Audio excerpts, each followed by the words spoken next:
월요일부터 수요일까지 우리 중고등부가 대전에 있는 침례 신학 대화관에서 있는 그 주바라기 선교의 찬양 또 그리고 선교 그 집회 캠프를 다녀왔습니다. 아이들 잘 다녀왔고요. 여러분도 기도해 주시니라고 또 더불어 감사 말씀 드립니다. 그래서 아이들이 또 잘 또 적응했고 또 받은 은혜들 간직해서 또 올 한 해 그 말씀 앞에서 또 잘 헌신된 삶을 살아갈 수 있도록 지속적으로 그렇게 기도해 주셨으면 고맙겠습니다. 자, 우리가 계속해서 그 수요일마다 저희가 이제 십계명을 함께 나누고 있는데, 십계명은 이제 쉽게 말하면 10가지 계명입니다. 근데 10가지 계명은 이제 어느 규칙과 어떤 뭐 이렇게 정서적인 것으로 준 것이 아니라 하나님께서 자기 백성들로 하여금 어떻게 살아야 되는가에 대한 삶의 지침으로 준 것입니다. 그래서 이런 부분들은 단순히 도덕적이고 규칙적으로는 것으로 우리가 읽어서는 결코 안 되고, 이 내용들에 대해서는 그 삶의 규범으로서 우리가 어떻게 이해해야 되는가가 참 중요하다, 그런 말씀을 좀 드렸었습니다. 십계명은 우리 지난주도 제가 잠깐 말씀을 드렸지만 10가지 계명이 크게 두 분류 혹은 두 덩어리로 나누어진다, 이렇게 말씀을 드렸는데, 이제 첫 번째 큰 덩어리는 1계명부터 4계명까지가 한 덩어리입니다. 그래서 이 큰 덩어리를 우리가 요약을 하면 요약이 안 되는데, 예수님께서 율법사의 질문을 받으시면서 이 십계명의 큰 덩어리 하나를 요약해 두셨는데, 뭐라고 요약해 두셨냐면 하나님을 사랑하라로 요약해 두었어요. 그러니까 1계명부터 4계명을 하나님을 사랑하라 이렇게 요약을 했습니다. 그러니까 마음을 다하고 목숨을 다하여 그리고 뜻을 다하여 너희 하나님을 사랑하라. 이것이 이제 1계명부터 4계명을 요약해 둔 것이고, 그리고 이제 두 번째 덩어리인 5계명부터 10번째 10계명까지는 이제 예수님이 또 요약하시기를 내 이웃을 내 몸처럼 사랑하라, 이렇게 요약을 해 두었습니다. 그러니까 이제 예수님이 율법의 의미를 해석해 둔 거죠. 그러니까 결국 사랑이라는 것으로 요약을 해 두셨고, 위로는 하나님 사랑, 옆으로는 이웃 사랑, 이것이 십계명이 가지고 있는 큰 정신이라 그렇게 이제 이야기를 합니다. 그래서 우리가 지난주 몇 주 동안에는 그 첫 번째 덩어리와 두 번째 덩어리를 연결하는 계명이 부모 공경이라고 했습니다. 그래서 이 부모 공경은 단순히 부모님을 잘 섬기자, 효하자라는 차원에서 계명을 준 것이 아니라 그렇게 말씀을 드렸습니다. 물론 부모님께 효하는 것은 당연하고요. 그래서 당연한 그 진리만이 있는 것이 아니라 거기서 그 부모와 자녀의 관계 속에 설정된 하나님의 질서의 권위를 잘 상정해서, 모든 질서는 누구로부터 나온다? 하나님으로부터 나온다는 것을 알고 동등 속에서 질서의 관계를 어떻게 성도들이 맺어가야 되는가에 대해서 이야기를 했어요. 제가 지난주에 한번 언급한 표현 하나 있죠. 동등 속의 질서라는 표현을 한번 제가 그래서 우리 신앙의 선배들이 언급했던 내용들을 좀 소개했던 적이 있습니다. 오늘 이제 계명은 이제 6계명인데 6계명은 아주 간단합니다. 다시 한번 여러분이 언급해 주세요. 시작. 살인하지 말라. 너무 간단하죠. 그래서 오늘 이 계명을 함께 6계명을 함께 살펴야 되는데, 이 계명은 사실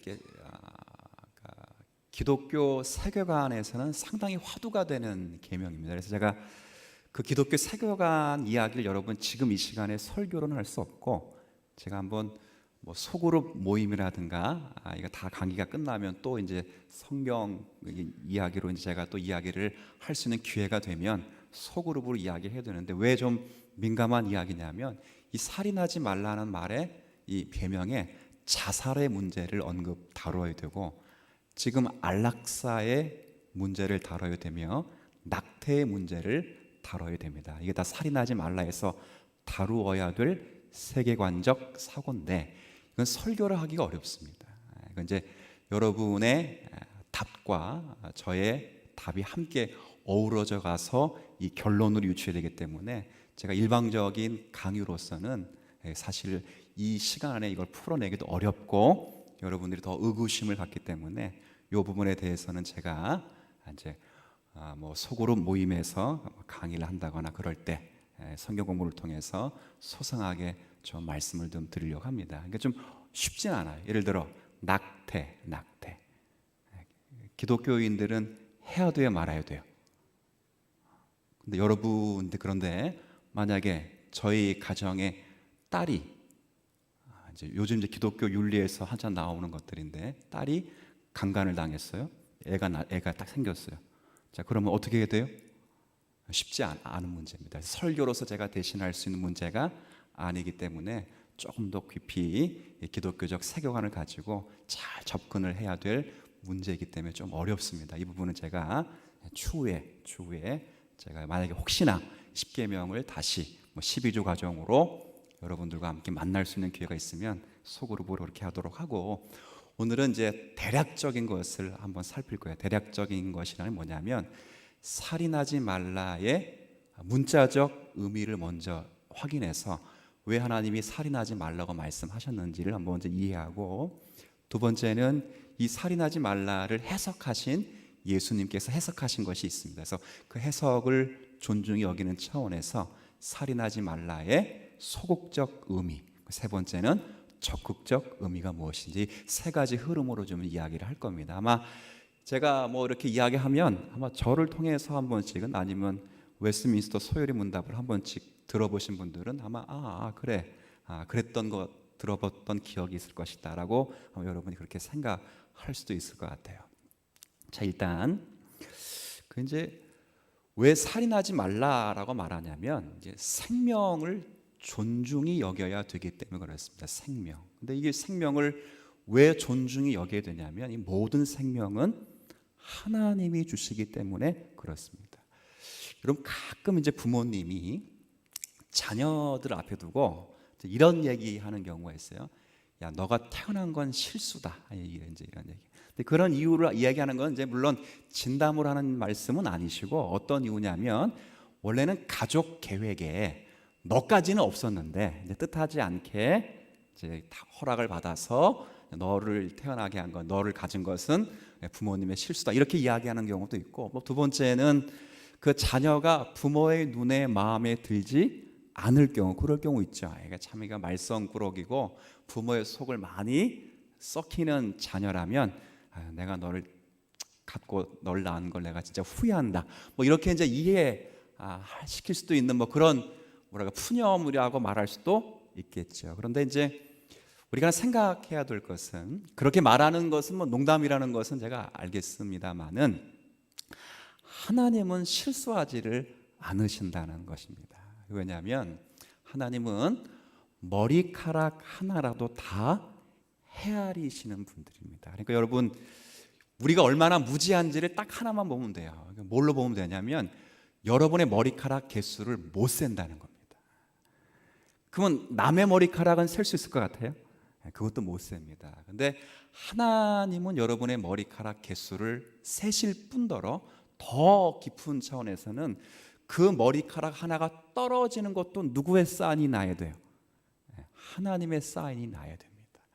그러니까 하나님 앞에서 생명이 실수로 나오거나 존귀한 생명이 없다라고 말할 수 없어요. 이게 그러니까 생명의 지금 제가 존귀함을 이야기합니다. 왜 문자적으로 하나님이 살인하지 말라라고 말하냐면 생명의 지금 제가 존귀함을 말씀을 좀 드리고 싶어서 그래요. 그래서 생명이 왜 존귀하냐면 모든 생명은 하나님의 형상으로 창조되었기 때문에 참 존귀한 거예요.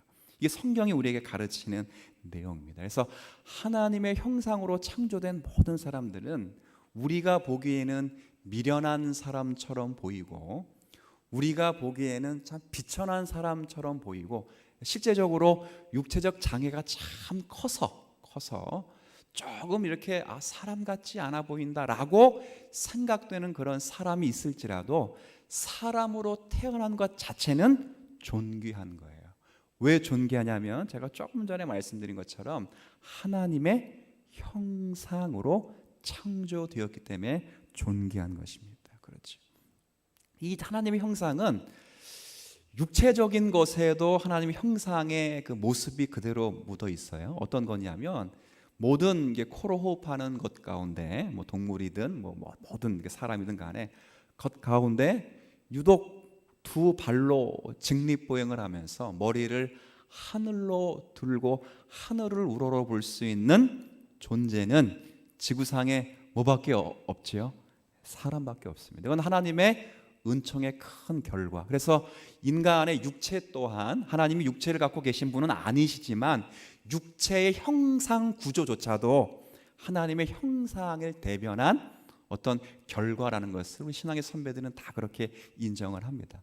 근데 뭐니 해도 하나님의 형상의 진짜 내면은 영적인 것에 있습니다. 영적인 것에. 그러니까 내면적인 것에 있죠. 그러니까 육체적으로 머리를 들고 고개를 들어 하늘을 우러러보는 모습으로 하나님 형상의 존귀함을 찬양할 수도 있지만 사실은 하나님의 형상의 가장 존귀함은 내면적이고 영적인 것에 있습니다. 우리가 생각할 수 있고 감정과 의지를 가질 수 있고 도덕적일 수 있고 남을 배려할 수 있는 것은 다 그 안에 하나님의 어떠한 그 형상의 모습 때문에 그렇다. 그렇게 이해하시면 좋겠어요. 이게 잘 보면 그리고 또 하나 동물과 다른 것 가운데 가장 중요한 건 전도서의 3장에 보면 사람은 영원을 사모하는 마음이 있어요. 영원. 여러분 가운데 그런 분 계세요. 자기가 어릴 때 그 초등학교나 중학생이 됐든 고등학생이 됐든 간에 이게 나중에 이제 어릴 때 그런 생각을 많이 했다는, 사람이 죽으면 어떻게 될까?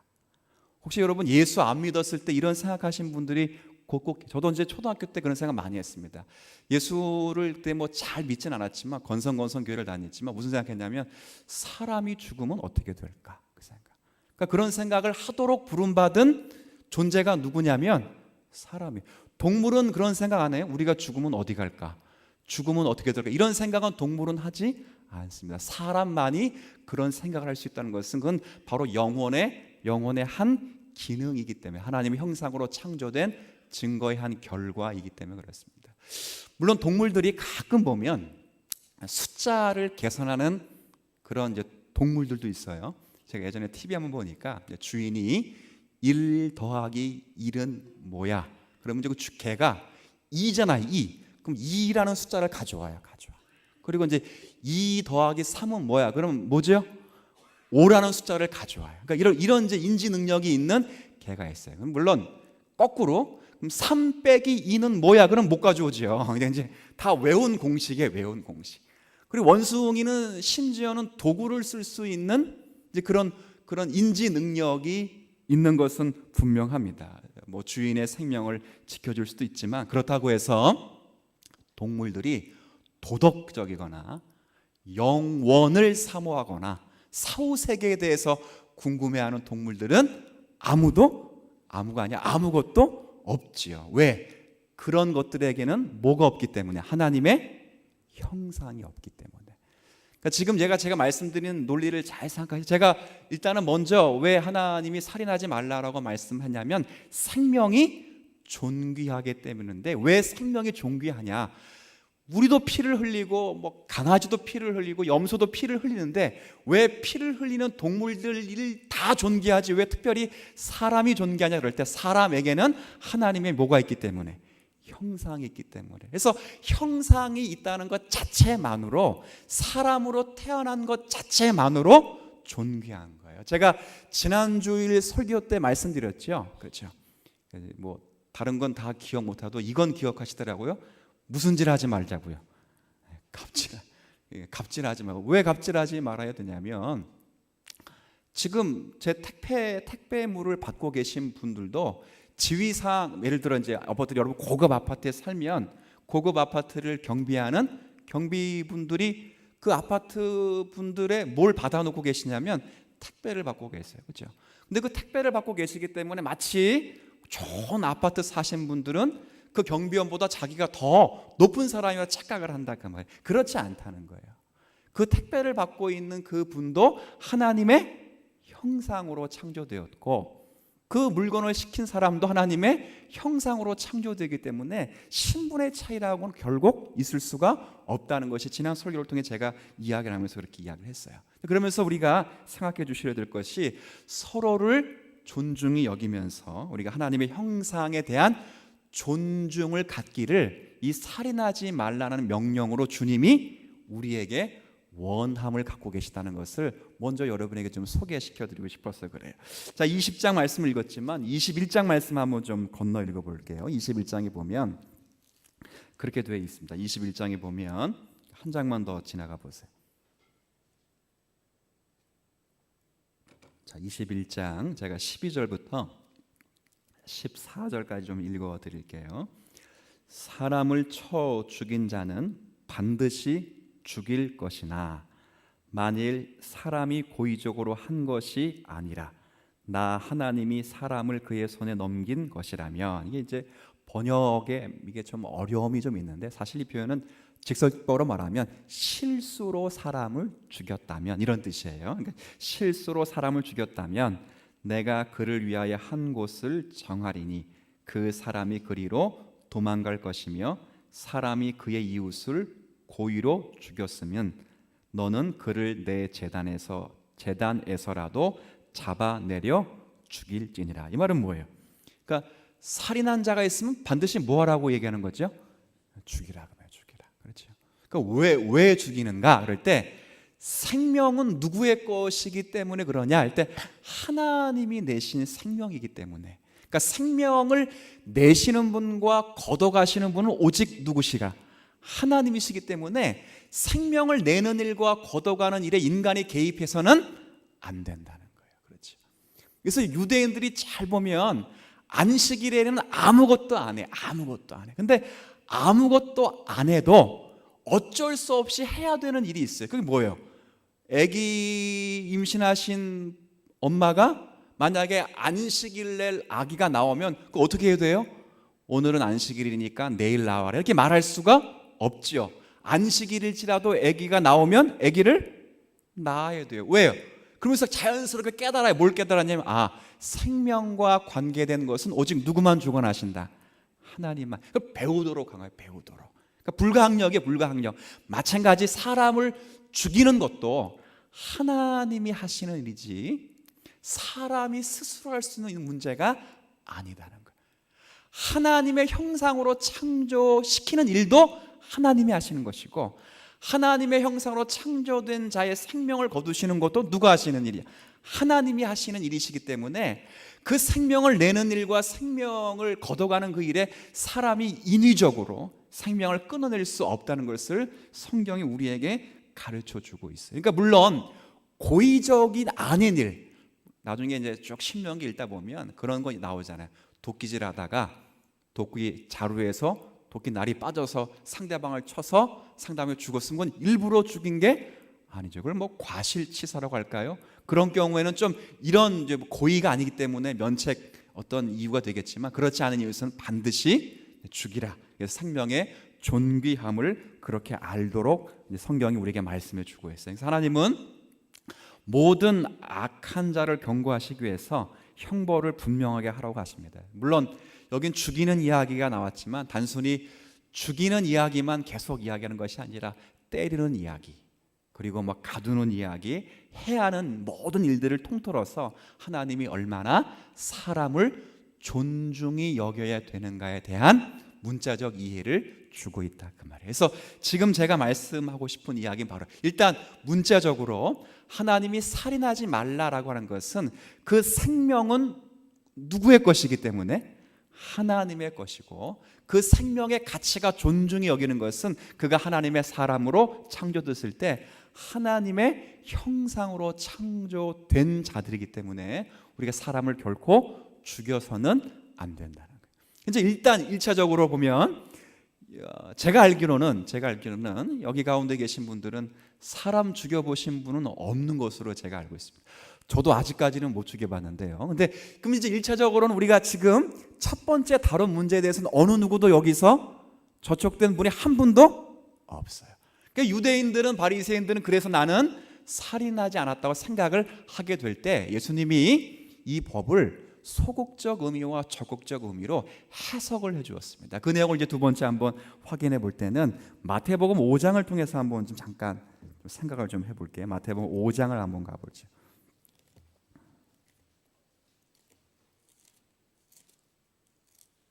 마태복음 5장에 보면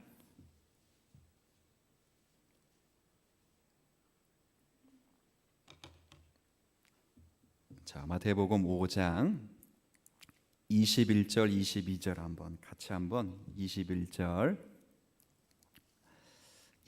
제가 한번 읽을게요. 마태복음 5장 21절입니다. 옛 사람에게 말한 바 살인하지 말라. 지금 이제 문자적 의미죠. 율법의 6계명으로 하나님이 모세를 통해 말씀하셨는데, 그래서 누구든지 살인하면 죽임을 받게 될 것이다. 심판을 받게 되리라 하였다. 이걸 제가 설명했어요. 자, 그런데 그것을 너희가 들었으나, 그렇죠? 그걸 전제하고 예수님이 또 하나의 말씀을 하십니다. 22절 한번 같이 읽어보죠. 시작. 나는 너희에게 이르노니 형제에게 노하는 자마다 심판을 받게 되고 형제를 대하여 라가라 하는 자는 공회에 잡혀가게 되고 미련한 놈이라 하는 자는 지옥불에 들어가게 되리라. 자, 이 말은 없었던 것을 하나 더 첨부하자는 것이 아닙니다.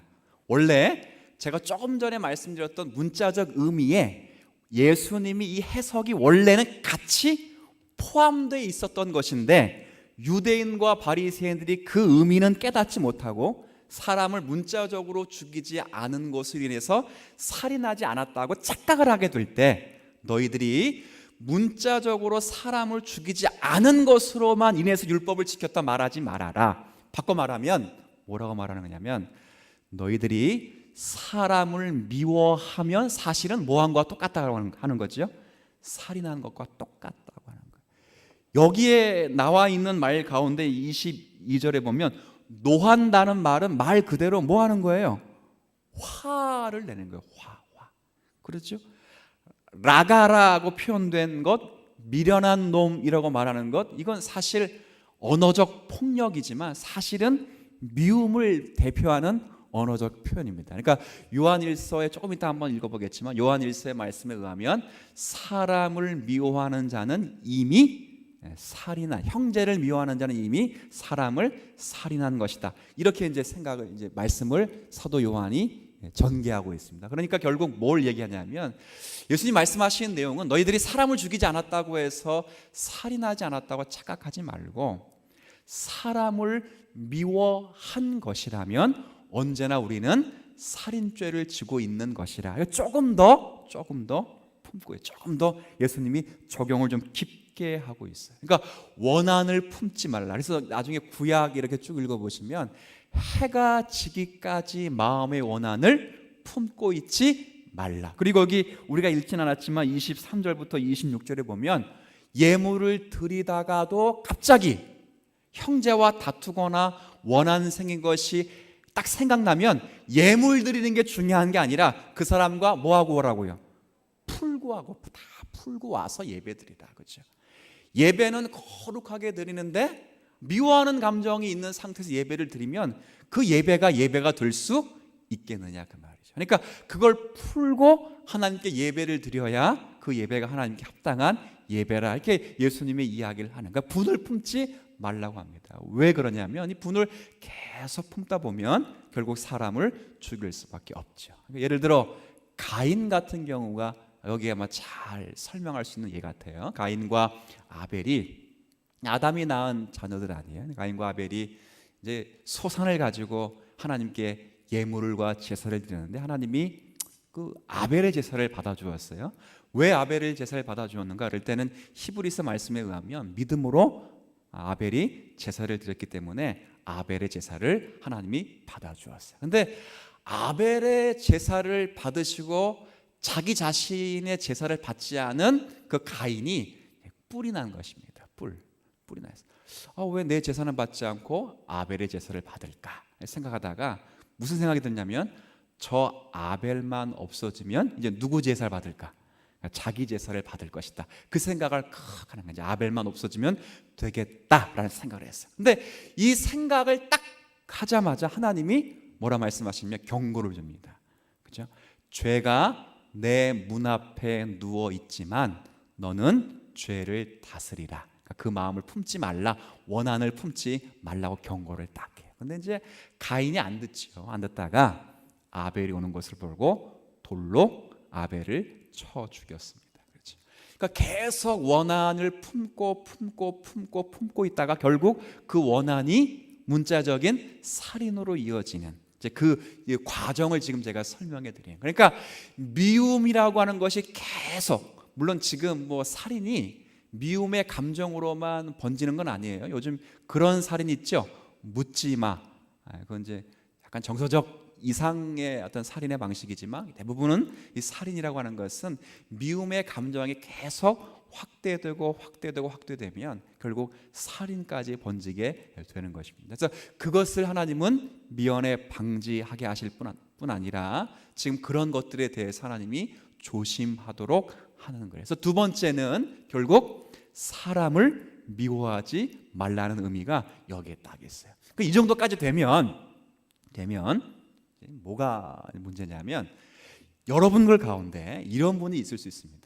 정말 여러분 가운데 어떤 분이 있냐면 나는 미워하는 사람이 없다라는 분이 있습니다. 여러분 가운데 미워하는 분이 없는 분이 사실 있을 수가 있어요, 없어요? 있어요. 그렇죠? 그럼 이 정도가 되면 나는 괜찮은 사람이다 이렇게 생각할 수 있을 것입니다. 근데 그렇지 않습니다. 예수님이 이 말씀을 또 어떻게 또 해석을 해주시냐면 세 번째 적극적인 의미가 있어요. 이게 뭐냐면 사람을 미워하지 말라는 건 소극적인 의미고 적극적인 의미는 반대로, 그럼 적극적으로 사람을 뭐 하라는 거예요? 그렇죠, 사랑하라는 거죠. 이게 이제 살인하지 말라의 궁극적인 의미라는 거예요.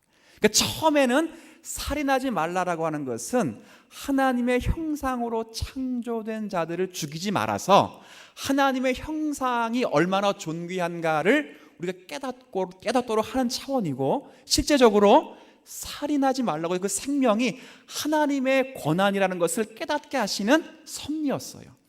근데 정말 사람 안 죽였다고 해서 이게 살인하지 않았다고 생각하면 그건 오해인 것이, 그 명령에는 소극적인 명령과 적극적인 명령이 같이 있다는 거예요. 소극적인 명령은 뭐냐면 사람을 미워해서는 안 된다.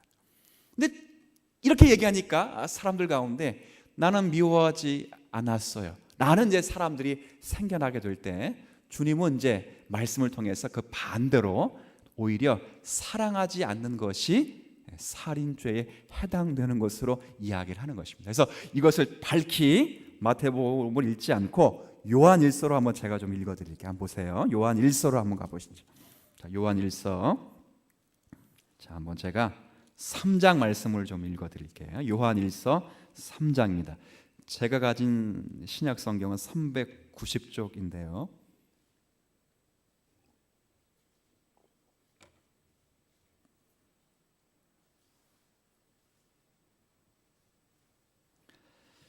자, 요한일서 3장. 자, 한번 보세요. 15절부터 제가 좀 읽어 드리겠습니다. 15절부터. 자, 제가 한번 읽어 드릴게요. 그 형제를 미워하는 자마다, 이게 제가 아까 두 번째로 말한 살인하지 말라의 소극적 의미예요. 첫 번째는 문자적 의미고, 이건 영적인 소극적 의미. 미워하는 자마다 살인하는 자니 살인하는 자마다 영생이 그 속에 거하지 아니하는 것을 너희가 아는 바라. 그가 우리를 위하여 목숨을 버리셨으니 우리가 이로써 사랑을 알고 우리도 형제를 위하여 목숨을 버리는 것이 마땅하니라. 이렇게 쭉 이야기한 다음에, 자, 우리 23절 말씀부터 24절 말씀 한번 같이 읽죠. 시작. 그의 계명은 이것이니 곧 그 아들 예수 그리스도의 이름을 믿고 그가 우리에게 주신 계명대로 서로 사랑할 것이니라. 그의 계명을 지키는 자는 주 안에 거하고 주는 그의 안에 거하시나니 우리에게 주신 성령으로 말미암아 그가 우리 안에 거하시는 줄을 우리가 아느니라. 그러니까 소극적인 의미로서는 사람을 모함하면 안 된다는 거예요. 미워. 근데 이 말의 적극적인 원래 의미는 뭐예요? 원래 의미는 그렇죠. 자, 그러면 살인하지 말라라는 계명을 줄 때는 하나님이 지금 뭘 이야기하고 싶은 거예요? 뭘? 사랑하는 거예요. 사랑. 그렇죠. 지금 이 이야기를 하고 싶어요. 그러니까 원래 10계명에, 그래서 아까 제가 처음 이야기할 때 잘 보세요. 10계명을 두 덩어리로 딱 나누었는데 1계명부터 2계명은 하나님을 뭐하라?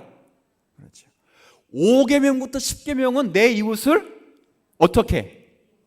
사랑해. 사랑. 그러니까 여기 부모 공경도 사랑이고 살인하지 말라도 적극적인 의미로 뭐 하는 거죠? 우리가 제가 지난주에 했어요. 동등 속의 질서. 윗사람은 아랫사람을 사랑하고 아랫사람은 윗사람을 공경하고 다 뭐와 연결돼요? 사랑의 사랑.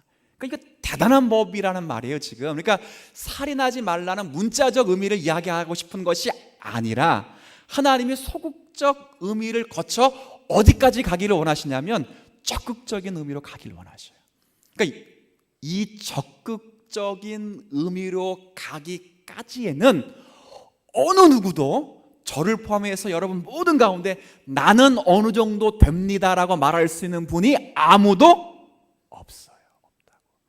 자, 첫 번째는 여기 다 아니에요. 다 아니에요. 저도 아니고 여러분도 아닙니다. 그렇죠? 제가 파리는 죽여봤어도 사람은 죽이지 않았습니다. 다 똑같아요. 두 번째도 누구를 미워하지 않는 분들도 이 안에 계실 수가 있어요. 실제 그래요. 그럴 수 있어요. 근데 어디까지는 아직 아니에요. 사랑까지는 아니에요. 원수를 사랑하기까지는 우리 끊임없이 해야 돼요. 근데 이것을 하라고 할 때 무엇을 기준으로 하는지 잘 보세요. 다시 한번 제가 읽은 말씀 가운데 3장의 16절 쭉 계속 그 표현인데 한 절만 읽어봐. 한 절만. 16절 같이 한번 읽습니다. 시작. 그가 우리를 위하여 목숨을 버리셨으니 우리가 이로써 사랑을 알고 우리도 형제를 위하여 목숨을 버리는 것이 마땅하니라. 자, 근거가 뭡니까? 근거. 그리스도 예수께서 우리를 사랑하셨기 때문에 우리도 그 영혼을 뭐 하는 거예요? 사랑하는. 그러니까 받은 은혜에 대한 하나님의 백성들의 삶이 어떠해야 됨을 여기 지금 이렇게 이야기를 하는 거예요. 물론 모든 사람을 다 사랑하라는 거 아니에요. 그렇죠? 그렇다고 우리가 그러니까 모든 성도들이 사람을 사랑하는 것이 맞고 자기가 손해보고 사람을 대접하는 것이 맞을지라도 잘 보시면 나를 모욕하는 사람은 용서가 돼도 누구를 모욕하시는 분은 누구를 모욕하면 용서가 안 되냐면 하나님을 욕보이는 사람은 그건 용서를 해서는 안 되지요. 모르고 죄를 지었으면 용서가 돼도 알고 진리를 회방하는 자는 성령도, 그렇죠? 성령을 회방하는 자는 성령도 용서해 주시지가 않으시. 그런 자에 대해서는 이거 확고하게 의문을 가지고 있어야 되겠지만 그렇지 않을 경우에는 우리가 개개인으로 맺고 있는 원수조차도 사랑하기를 힘쓰는 자리에까지 우리가 서야 된다는 것이 성경이 우리에게 말씀하고 싶은 그 내용이에요. 이게 그러니까 이런 거죠. 이제 우리 속담에 비슷한 속담일 수는 있어도 이런 속담이 있어요. 사촌이 땅을 사면 배가 살살 아파요. 그죠? 그러니까 아파요. 이게 이제 뭐 심지어는 형제끼리도 그러는데 뭐 사촌이 사면 당연히 그렇지 않겠어요. 근데 이제 약간 미워하는 사람이 뒤로 넘어졌는데 코가 깨지면 기분이 어때요? 사실 쌤통이에요, 쌤통. 그죠? 근데 이게 보편적인 인간의 심리라 그 말이야. 근데 지금 이런 심리를 사람들이 갖고 있을지라도 누구만은 갖고 있으면 안 된다는 얘기예요, 지금. 그렇죠. 우리들 하나님의 형상으로 창조되어서 그리스도 예수 안에서 새롭게 그 형상이 회복된 우리들만큼은 그렇게 해서는 안 되기 때문에 끊임없이 이 훈련을 받으라는 차원에서 이 10계명이 지금도 유효하다는 것을 성경이 우리에게 말씀해 주고 있어요. 그러니까 이걸 딱 듣고 나서 우리가 뭘 생각해야 되냐면 끊임없이 우리가 사람을 그러니까 이제 그 뭐라고 하냐면 사랑하려는 훈련을 좀 받으셔야 됩니다. 훈련. 이게 되게 어려워요. 저도 이제 이렇게 어떤 일들을 진행하다 보면 이게 이제 가로막는 대상들이 있죠. 이렇게 하다 보면 싸움이 되기도 하고 다툼이 되기도 하고 가로막는 사람이 있으면 가끔 그런 생각, 확 그냥 뒤집어 엎고 그냥 확 그냥 이렇게 되면 좋겠다 생각을 하는 경우도 있을 거예요. 근데 이제 그것이 사실 좋아 보일 수 있겠지만 근데 잘 보면 잘 보세요. 산 위에 있는 돌 하나가 뾰족해요. 근데 그 돌들이 계속 굴러오면 저 밑에 하류에는 그 돌들이 조약돌이 돼서 맨들맨들거립니다. 근데 잘 보면 그 뾰족한 돌 하나 때문에 매끈매끈한 돌이 되는 것이 아니라 뾰족한 돌이 많이 모여서 서로 깎고 깎여서 이게 원만한 돌이 되는 거예요. 교회가 교회는요, 제가 늘 말씀드리지만 교회는 헬스클럽이 아니에요. 제가 이제 저를 가르쳤던 목사님이 가끔 그런 얘기 말씀 많이 했어요. 야, 교회는 헬스클럽이 아니다. 여러분의 장기를 뽐내거나 기능을 키우는 데가 교회가 아니라 교회는 한 번만 따라 볼게요. 교회는 병원이다. 병원. 어떤 병원이냐면 자기는 환자가 아니라고 생각하는 사람의 병원이에요. 다른 사람은 다 환자인데 자기는 환자가 아니래. 근데 이 사람도 그래요. 제가 그러면 이 사람도 다른 사람은 다 환자고 자기는 아니라는 거예요. 이 사람도 다른 사람은 다 환자고 자기는, 근데 다 그러면 다 뭐예요? 사실은 환자예요. 환자. 그런 사람들이 있는 곳이 어디예요? 교회. 거기서 훈련받는 거예요. 십계명이 거기서 훈련받으셔야 돼요. 그러니까 그런 통해서 미워하지 않는 훈련, 사랑하는 훈련을. 근데 이것은 우리의 힘으로 할 수 없어요. 우리의 힘으로 할 수 없기 때문에 아까 제가 여기 16절에 소개해드린 것처럼 그리스도께서 우리를 위하여 목숨을 버리셨기 때문에 할 수 있는 사랑이기 때문에 이 사랑을 끊임없이 훈련을 받기 위해서 애를 쓰시죠. 그러니까 기도하시고 하나님의 말씀을 흠뻑 또 그 은혜에 충만한 자리에 들어가시고 간구하시고 노력하고 애쓰실 때 정말 부족하나마 또 쓰러질 수 있으나마 그 자리에서 또 한번 흉내 내보고 조금 지나가 또 실패해도 또 흉내 낼 수 있는 그런 자리에 끊임없이 우리를 세운다는 사실을 기억하시고 오늘 이 말씀을 듣고 난 다음에 혹시나 여러분 가운데 그런 분이 없으시겠지만 혹 누구를 좀 정죄하고 있거나 조금 마음에 한번 걸리면 너 끝장 이런 분이 계시다면 그 미움을 좀 한번 내려놓고 소극적으로 두 번째는 그분을 사랑하기 위해서 한번 기도해 보시고 먼저 말을 건네보시고 축복한다, 잘한다, 너는 하나님의 사람이라 라고 격려하실 수 있는 여러분의 마음이 될 수 있다면 이 계명은 여러분의 평생에 유익이 될 것으로 믿고 이 말씀이 우리 성화의 수단으로 자리매김되는 그 자리까지 늘 전진하실 수 있는 우리 모두가 되시기를 주님의 이름으로 부탁을 드리겠습니다.